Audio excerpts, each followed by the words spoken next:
Good evening. It is late, and the geopolitical landscape seems to be shifting under our feet with a velocity that makes restful sleep difficult. We are compiling this dossier tonight not just to catalog events, but to try and understand the profound historical vertigo that has gripped the capitals of Europe over the last 48 hours. We thought we understood the trajectory of this crisis. We were wrong. Only days ago, the collective attention of the European Union was fixed intently on South America. The extraction of Nicolás Maduro from Caracas by American special operators, a brazen act that shredded international norms, was a fait accompli that left European leaders in an agonizing position. There was no love lost for the Maduro regime in Paris, Berlin, or London, yet the method of his removal was deeply unsettling. It smelled of a bygone era of unchecked imperial prerogative. Yet, in the end, pragmatism, or perhaps exhaustion, won out. One by one, European prime ministers issued statements of cautious support, phrased in the tedious diplomatic language designed to mask moral compromise. They accepted the unacceptable in Venezuela, banking on the hope that this was an isolated spasm of American aggression, a singular transaction that, once completed, would allow the international order to settle back into a recognizable shape. They swallowed the bitter pill, believing they had bought some measure of stability. They had not. The ink was barely dry on those statements regarding Venezuela when the pivot occurred, a pivot so jarring it seemed to induce a kind of collective whiplash across the Atlantic Alliance. The focus shifted instantly from the tropical heat of Caracas to the glacial expanse of the high north. Donald Trump's fixation on Greenland is not new. When it first surfaced months ago, it was dismissed by many in the European chattering classes as a grotesque piece of geopolitical theater, a real estate developer's fantasy projected onto the global stage. The idea of the United States buying an autonomous territory of the Danish realm, inhabited by a distinct indigenous population, in the 21st century seemed too absurd to take seriously. It was treated as noise, another distraction to be managed until the news cycle moved on. But this week, the noise became signal. The proposition morphed from a transactional purchase into an existential threat. The president's statement from the Oval Office that the acquisition of Greenland was vital to American national security and that he was prepared to use military force to secure it if Denmark continued to obstruct American interests has fundamentally altered the reality of the post-Cold War world. The reaction from Copenhagen was immediate, shattering any remaining illusion that this was merely rhetorical bluster. Danish Prime Minister Mette Frederiksen did not offer the usual diplomatic platitudes about dialogue and misunderstanding. Facing a direct threat to the territorial integrity of the Danish realm, she issued a response that will be studied by historians for generations. Her statement was chilling in its clarity. She affirmed that Greenland is not for sale, that its people are not chattel, and that it is sovereign Danish territory protected by the Danish armed forces. Then came the words that stopped hearts in Brussels and NATO headquarters. If American forces attempted an amphibious landing or an airborne insertion onto Greenlandic soil, they would be met with lethal force. Danish troops, she declared, had been instructed to shoot first and ask questions later. Let us pause and consider the magnitude of that declaration. We are not talking about a proxy skirmish in a distant land. We are talking about a founding member of NATO explicitly stating its intention to open fire on the armed forces of the United States to defend its territory from an American invasion. The psychological impact on European leadership has been devastating. For decades, the assumption governing European security has been that, despite occasional disagreements, the United States was the ultimate guarantor of stability. The American umbrella was the fundamental premise upon which modern Europe was built. Now that guarantor has become the primary aggressor, threatening a fellow ally with conquest. In the chancelleries of Europe tonight, there is a palpable sense of panic. The sophisticated frameworks Europe uses to manage crises, dialogue, sanctions, multilateral pressure, are utterly useless against a superpower ally that has gone rogue. The adults in the room theory, the idea that military or bureaucratic guardrails in Washington would constrain the president's wildest impulses, has finally, definitively died. Europe is realizing it is alone with a predator that used to be its protector, and the implications of this realization are only just beginning to surface. The crisis we are witnessing is not merely a dispute over land. It is a collision between the 20th century security architecture and a raw 19th century style of expansionism. To understand why we are standing on this precipice, I find myself looking back at the strategic history of the High North. For decades, Greenland was the quiet flank of the Cold War. It was the site of Thule Air Base, now Pichofik Space Base, a critical link in the American early warning system. Denmark, a loyal but small ally, allowed this presence as a contribution to the collective defense of the West. It was a partnership, born of mutual necessity and shared values. But in the eyes of the current administration in Washington, that partnership has been reclassified as an inefficiency. From my time studying supply chain resilience and geopolitical risk, I've seen how quickly strategic assets can be redefined as territorial targets. The melting of the Arctic ice is not just an environmental catastrophe. It is a geopolitical accelerant. As the ice retreats, new shipping lanes open and vast deposits of rare earth minerals, oil, and gas become accessible. The White House no longer sees Greenland as a partner's territory. It sees it as a prize in a new great game, one where the old rules of sovereignty are viewed as quaint obstacles. The logic being used by Washington is as brutal as it is simple. If the United States does not control Greenland, someone else will. The irony, of course, is that the someone else they fear most is China. By attempting to seize Greenland to prevent Chinese influence, the United States is practicing the very brand of coercive imperialism it has long accused Beijing of pursuing. It is a mirror image of the might makes right philosophy, and for European leaders, the reflection is terrifying. In my discussions with colleagues in Brussels and London, the word being whispered most often is irreparable.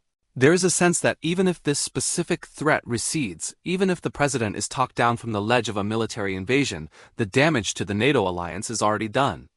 NATO is built on the foundation of Article 5, an attack on one is an attack on all. But the treaty never accounted for a scenario where the primary guarantor of the alliance becomes the primary threat to a member state. If American paratroopers land in Nuuk, is the rest of Europe obligated to defend Denmark against the United States? The question itself is a paradox that dissolves the very concept of the alliance. This isn't just a Danish problem. It's a European existential crisis. The cautious support given to the American intervention in Venezuela was a gamble that European leaders could maintain a special relationship by looking the other way. They thought they could compartmentalize American lawlessness to the Southern Hemisphere. They were wrong. The invasion of Venezuela signaled a fundamental shift in the American psyche. A return to a Monroe Doctrine on steroids, now expanded to include any territory deemed essential. There is now a rapid erosion of the most stable pillar of the global order, American predictability. When a superpower abandons its role as a rulemaker and becomes a rulebreaker, the cost of doing business on the global stage skyrockets. Trust is the invisible currency of geopolitics, and Washington is currently declaring bankruptcy. The Danish response, the promise to shoot first, is not an act of bravado. It is an act of desperation. It is the sound of a small nation realizing that the international law it relied upon for 70 years has vanished overnight. Prime Minister Frederiksen knows that in a conventional conflict, Denmark cannot win against the United States. But she also knows that the moment a Danish soldier fires on an American soldier in defense of Greenlandic soil, the American century officially ends. The moral high ground, already shaky after the kidnapping of Maduro, would collapse entirely. As I watch the satellite feeds of American naval movements in the North Atlantic, I am struck by the silence from other European capitals. There is a stunned, paralyzed quality to the diplomacy right now.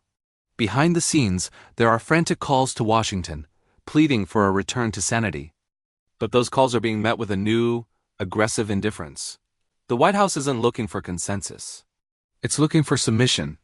And in doing so, it is forcing Europe to consider an unthinkable future.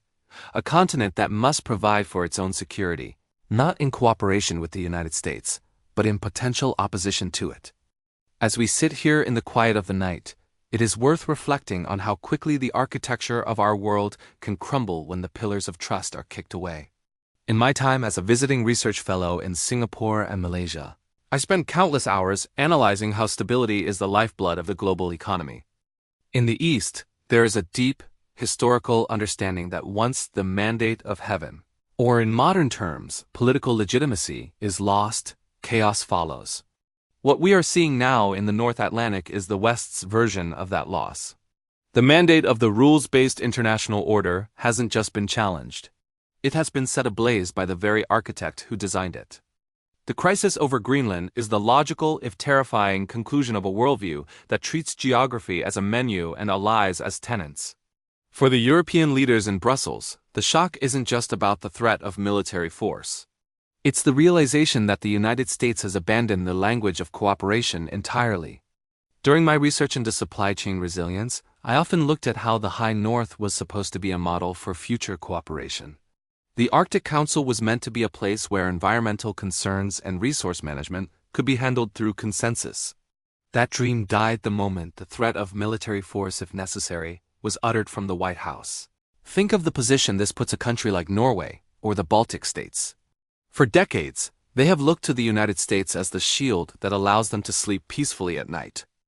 Now, they must look at that same shield and wonder if it will one day be used to crush them if they possess something Washington decides it needs. The Venezuela precedent, the kidnapping of Maduro, was the proof of concept. It showed that the current American administration no longer feels bound by the borders of sovereign nations or the procedures of international law. If the U.S. can extract a president from Caracas, why wouldn't it feel emboldened to seize a coastline in the Arctic? The Danish Prime Minister's Shoot First directive is more than just a military order. It is a scream of sovereign defiance. It is a small nation reminding the world that dignity cannot be bought, even by the world's largest economy. I remember discussing similar themes of sovereignty and big power bullying with colleagues in Kuala Lumpur. In Southeast Asia, there is a long memory of colonial powers deciding the fates of local populations from boardrooms thousands of miles away. Europe is now experiencing a strange inverted form of that history. The protector has become the colonizer, and the shock is paralyzing. In the hallways of the European Commission, the atmosphere is one of profound mourning.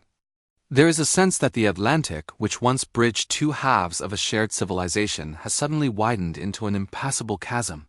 The trust that allowed for integrated intelligence sharing, joint military exercises, and seamless trade is evaporating.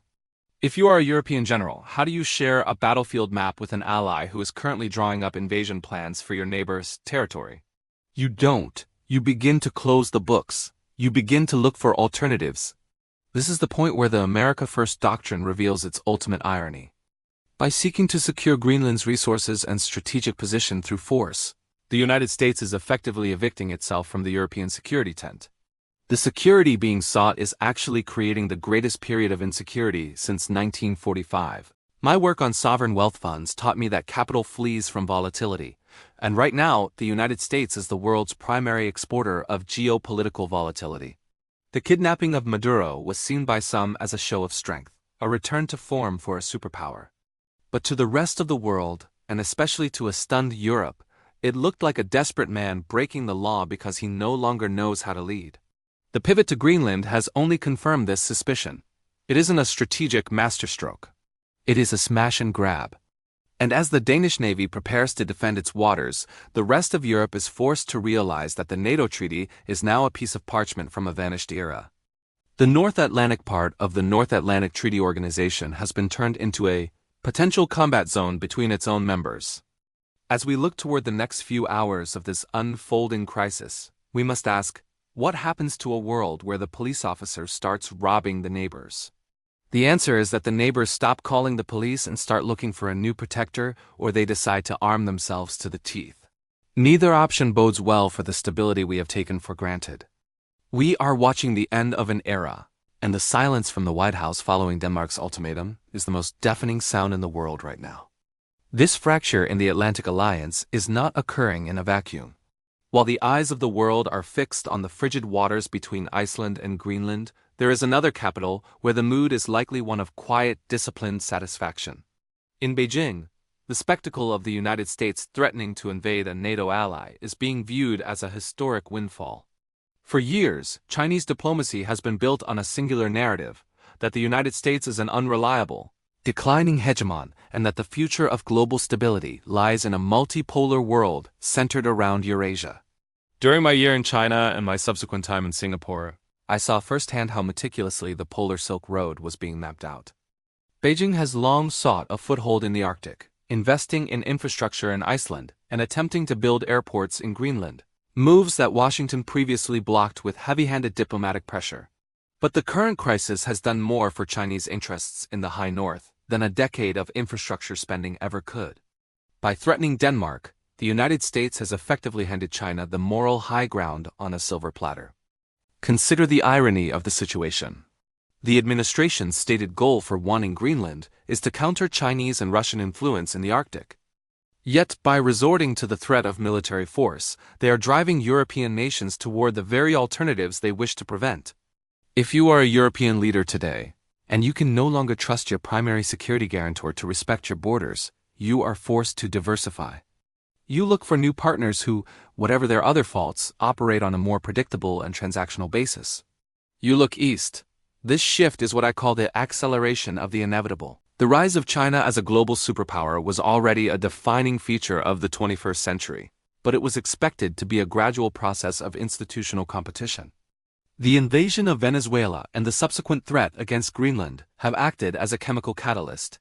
It has stripped away the primary advantage the United States held over its rivals, its reputation as a benign hegemon. When that distinction disappears, the choice between Washington and Beijing becomes a cold calculation of interests, rather than a choice of values. In my research on capital flows and sovereign wealth funds in Malaysia, I observed how sensitive the global markets are to the concept of the rule of law. The global financial system is built on the belief that there are rules that even the strongest must follow.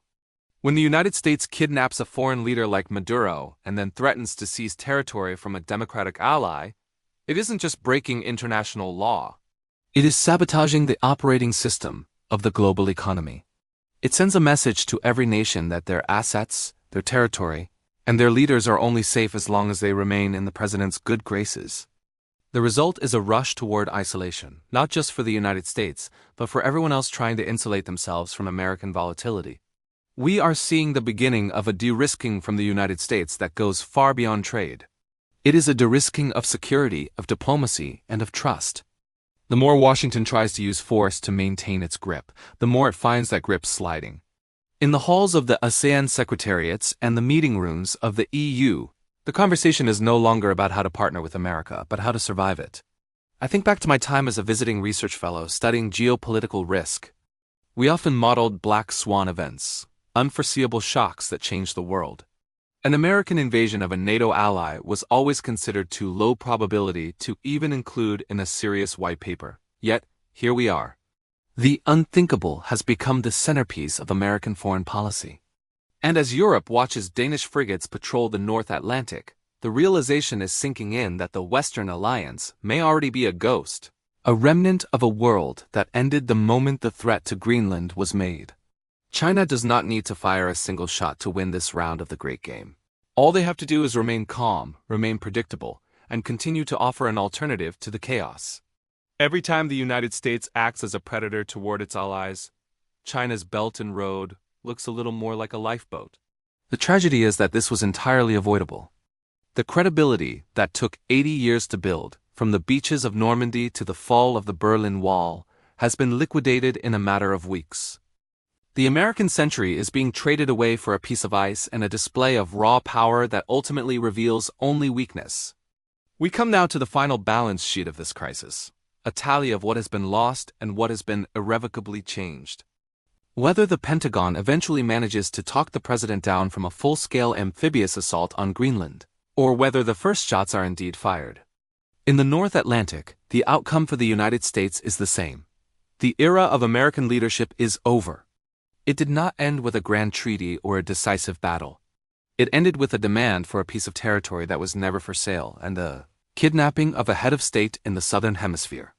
In my time as a visiting research fellow in Singapore and Malaysia, I often found myself in deep conversation with local strategists about the concept of strategic autonomy. For decades, this was a theoretical goal for Southeast Asian nations, a way to navigate the space between a rising China and a dominant America. But tonight, that theory has become the only viable survival strategy for the entire world. What we are seeing is not just the isolation of the United States. It is the forced maturity of the rest of the globe. The Greenland issue has served as the final, brutal proof that the Atlantic Alliance was built on a set of assumptions that no longer exist. NATO was a pact between nations that believed in the sanctity of borders and the predictability of their protector. By threatening Denmark, the United States has torn up its own resume. Even the most pro-American voices in London or Berlin can no longer argue that Washington is a rational actor. The Venezuela precedent proved that the U.S. would ignore international law for its own interests. The Greenland threat proves it will even ignore its own friends. And so we must look at the unintended beneficiary of this chaos. As I've noted in my previous research on capital flows and sovereign wealth, power abhorring a vacuum is not just a cliché, it is a law of political physics. By retreating into a belligerent isolationism, the United States has inadvertently accelerated the rise of a new China-centric order. Beijing does not need to be better than Washington in a moral sense. It only needs to be more stable. In a world of predators, the merchant who simply sticks to the contract becomes the most attractive partner. However, amidst the wreckage of the Atlantic Alliance, I find a reason for a more positive outlook when I look toward the Indo-Pacific. While the West fractures, the ASEAN nations, and specifically Malaysia and Singapore, are demonstrating a remarkable, quiet resilience. They have spent years learning how to build stability without relying on a single volatile superpower. My time in Kuala Lumpur and Singapore taught me that these nations are no longer just developing markets. They are becoming the new anchors of global diplomacy. They prioritize trade, connectivity, and the slow, patient work of consensus, the very things the United States has just thrown away. The rise of China is often framed as a threat, but in the context of American collapse, it may ironically provide the floor for the global economy. As Europe begins to decouple its security from Washington, it will look toward the relative stability of the Eurasian landmass and the growing influence of the ASEAN bloc. We are witnessing a historic rebalancing where the center of gravity is moving irrevocably east. Malaysia and Singapore, with their sophisticated financial systems and strategic locations, are perfectly positioned to thrive in this new multipolar world. They are the quiet rooms in a world that has become far too loud. The tragedy of the Greenland dossier is that it reveals an America that has lost its way so completely that it can no longer distinguish between its allies and its enemies. By trying to take Greenland, it has lost the world. By kidnapping Maduro, it lost its soul. The credibility that once allowed the US dollar to be the world's reserve currency, and its military to be the world's shield, has been spent on a series of short-sighted, aggressive gambles. As you prepare for sleep, consider this. The map of the world hasn't changed its shapes yet, but the lines of power have been redrawn in permanent ink. The United States is now an island, not just geographically, but diplomatically. The future is being written in the boardrooms of Singapore, the infrastructure projects of Malaysia, and the quiet, disciplined offices of Beijing. The last thing before sleeping tonight is the realization that we are no longer living in the American century. We are living in the first year of whatever comes next. Sleep well, if you can, knowing that while the old world is breaking, a new, more balanced one is already being built by those who value stability over strength.